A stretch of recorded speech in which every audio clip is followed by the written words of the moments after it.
Hello दोस्तों, स्वागत है आप सबका आपके अपने YouTube चैनल पर। और इस टाइम पर हम लोग इंग्लिश स्पीकिंग कोर्स पढ़ रहे हैं और इंग्लिश स्पीकिंग कोर्स में हम लोग टेंस के बारे में जान रहे हैं। हम लोगों ने फ्यूचर इंडेफिनिट टेंस तक पूरा कर लिया था।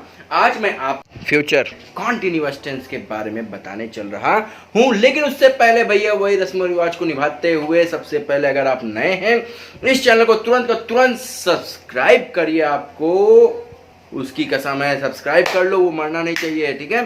तो आप उसको सब्सक्राइब करिए, इस वीडियो को तुरंत लाइक करिए, बगल में बेल आइकन आएगा, सब्सक्राइब करने के बाद उसको आप बेल आइकन को प्रेस कर लीजिए ताकि हमारी अगली नोटिफिकेशन आपको टाइम पर मिल जाए।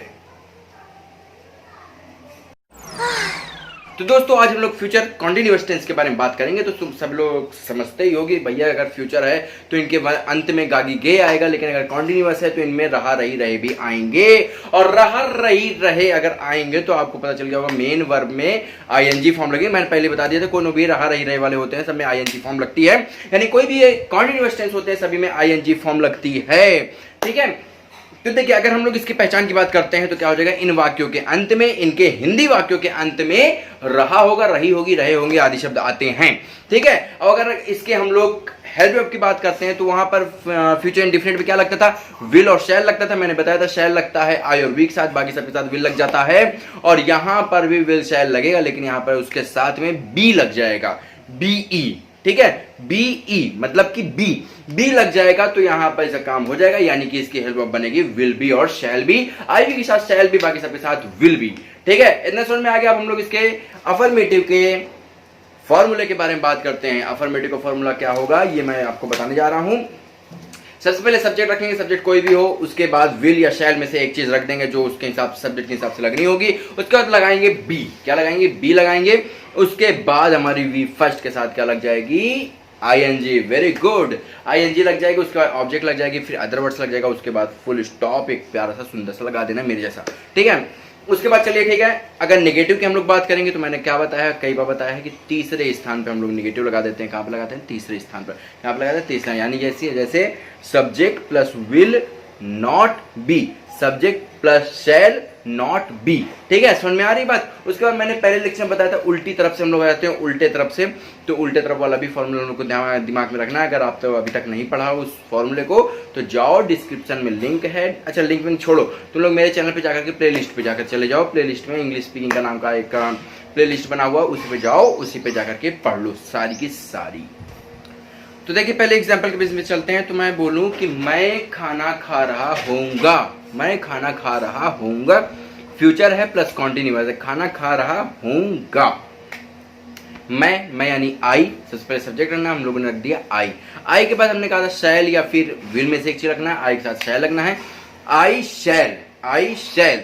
उसके बाद रख देना है बी, आई शैल बी, क्या कर रहा होऊंगा, खाना खा रहा हूं, यानी कि eating, I shall be eating food, I shall be eating food. इसी को अगर हम लोग नेगेटिव बनाएंगे तो क्या कहा मैंने, तीसरे स्थान पर, किस कौन से स्थान पर, तीसरे स्थान पर क्या लग जाएगा, नॉट लग जाएगा। क्या लगेगा, नॉट लग जाएगा। तो क्या कर देंगे, I shall not be eating food, ठीक है। जैसे मैं बोलूं कि वह मेरे घर आ रहा होगा, वह मेरे घर आ रहा होगा, ठीक है। तो इसको हम लोग क्या कहेंगे, सब्जेक्ट रखना है, सब्जेक्ट कौन है, वह पुरुष के लिए इस्तेमाल हो रहा है, यानी कि ही, तो ही विल, ही के साथ विल लगेगा, he will be coming to my home, he will be coming to my home. इसका निगेटिव कर देंगे तो क्या हो जाएगा, he will not be coming to my home, he will not be coming to my home, ठीक है। तीसरे स्थान पर नॉट लगा देना है। इतना समझ में आ गया ना भाई, समझते रहो, नहीं समझोगे तो कुछ काम नहीं होने वाला, ठीक है। एक और आप लोगों के लिए खुशी की बात बता देते हैं कि मेरा एप्लीकेशन, एंड्रॉइड एप्लीकेशन भी लॉन्च होने वाला है, बहुत जल्दी आने वाला है मार्केट में। उसको देख लेना, मैं यहाँ पे नोटिफिकेशन आपको बता दूंगा, यहाँ पे अपनी वीडियोस में समझा दूंगा कैसे उसको डाउनलोड करना है, कैसे उसको, अरे ये सब तुम लोग को पता ही होगा, डाउनलोड कर लेना, बिल्कुल ही फ्री है, कोई पेड नहीं है, कुछ पैसा वैसा नहीं देना है, फ्री की चीज़ तुम लोग बहुत अच्छी लगती है, जाना गूगल प्ले पे डाउनलोड करना उसमें और बढ़िया तरीके से इंग्लिश पढ़ लेना।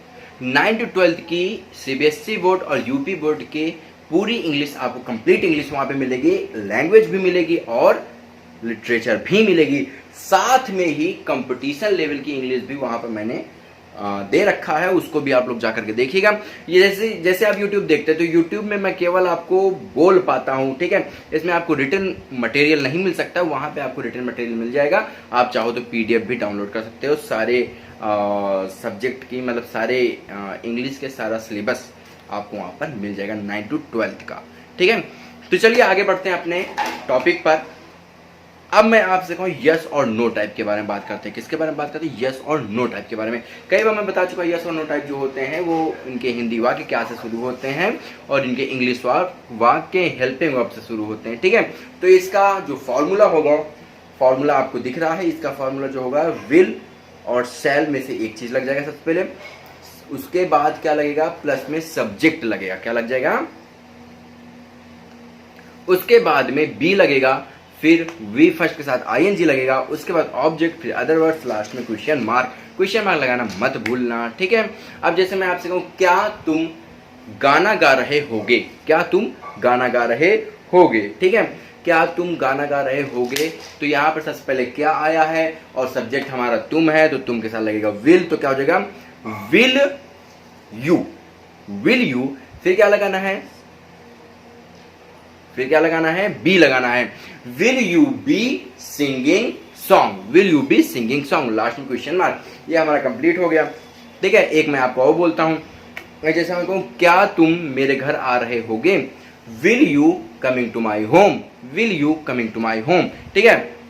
अब अगर इसके हम लोग यस और नो टाइप के बारे में बात करते हैं, यस और नो टाइप क्या होता है, वही मैंने जो पहले बताया हुआ है। यस और नो टाइप वही होते हैं जिनके क्या क्यों कब कैसे आदि शब्द वाक्य के बीच में आते हैं, यानी हिंदी वाक्य के मध्य में क्या आएंगे, क्या क्यों कब कैसे। अब क्या क्यों कब कैसे क्या है, प्रश्नवाचक शब्द है, इन जो प्रश्नवाचक शब्द होता है इन सबके बीच में आ जाएगा, तो यस और नो टाइप हो, सॉरी WH वर्ड टाइप हो जाएगा, ठीक है। अभी क्या होता है, इसका जो इंग्लिश का फॉर्मूला होता है, यानी इस सेंटेंस में, इस टेंस में, तो क्या हो जाएगा, वो सबसे पहले रखेंगे WH वर्ड, उसके बाद रखेंगे हम लोग विल ऑब्लिक शैल, फिर रखेंगे सब्जेक्ट, फिर रखेंगे बी, उसके बाद वी फर्स्ट के साथ आईएनजी, फिर ऑब्जेक्ट, अदर वर्ड्स, लास्ट में क्वेश्चन मार्क, ठीक है। समझ में आ रहा है?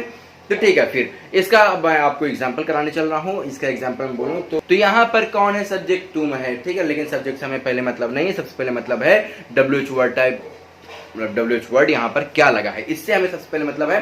तो क्यों, क्यों शब्द आया ना, तो क्यों से ही पूरा प्रश्न निकल रहा है, यानी प्रश्नवाचक शब्द क्यों हो गया, तो क्यों को हम लोग सबसे पहले रख लेंगे, क्यों को ही WH वर्ड बोलेंगे। तो सबसे पहले हम लोग क्या रखेंगे, क्यों, यानी कि वाई। उसके बाद विल और शैल में से एक चीज लगनी है। हाँ भाई समझ में आ रहा है यहाँ पे कि हमें क्या लगाना है, विल लगाना है। Why will you, why will you, क्या तुम मेरे घर क्यों आ रहे होगे, तो why will you be coming to my home, why will you be coming to my home. अब इस टेंस की थोड़ी सी प्रैक्टिस हो जाए, मैं कुछ सेंटेंस आपको बोलूंगा, आप 5 सेकंड के अंदर अगर नहीं बता पाते हैं तो उसका इंग्लिश ट्रांसलेशन यहाँ पर स्क्रीन में आ जाएगा। मैं ऐसे ऐसे ऐसे गिनूंगा, इसका मतलब है कि 1 second, 2 second, 3 second, 4 second, 5 second, ठीक है। 5 सेकंड में आप नहीं बता पाएंगे तो स्क्रीन पर आ जाएगा। तो चलिए फिर शुरू करते हैं। मैं कल तुम्हारे बारे में बात कर रहा हूँगा, 2 3 4 5 आ गया। क्या तुम उससे मेरे बारे में कुछ बता रहे होगे,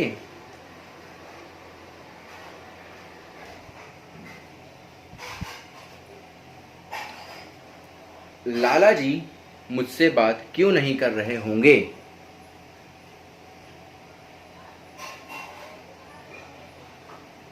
मैंने लाला बोला ना तो मुझे याद आ गई पुरानी पिक्चर जितनी भी होती है उनमें सब में एक लाला जरूर होता है, और जो लाला होता है वो हीरो की माँ के कंगन जरूर गिरवी रख लेता है ना, तो वही वाला लाला मुझे याद आ गया। चलिए ठीक है, आगे देखिए।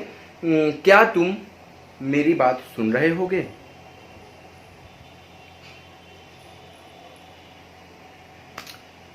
रवीना तुमसे कुछ कह रही होगी,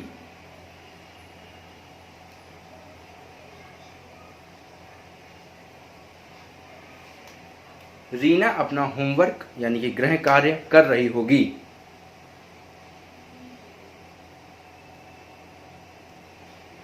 तो आज हम लोगों ने फ्यूचर कॉन्टिन्यूअस टेंस के बारे में पढ़ लिया है। आई होप समझ में आ गया होगा। नहीं समझ में आया तो इस वीडियो को फिर से देखो 4-5 बार देख लो, तब भी ना समझ में आया तो कमेंट करके मुझसे पूछ लो, ठीक है। तो फिर अब हम लोग चलते हैं आगे अगले एपिसोड में हम लोग मिलेंगे, अगले एपिसोड में मिलते हैं, तब हम लोग पढ़ाएंगे, तब मैं पढ़ाऊंगा क्या, फ्यूचर परफेक्ट टेंस। ठीक है, जल्दी से टेंस वेंस खत्म करो यार, फिर उसके बाद आगे बढ़ते हैं। बुलवाए ना तुम लोगों से मजा ले, फिर मजा ले मतलब तुम लोगों से इंग्लिश बुलवाने की मैं प्रैक्टिस करवाऊँ, तब तो मजा आएगा, है ना। तो ठीक है, फिर चलते हैं, बाय बाय।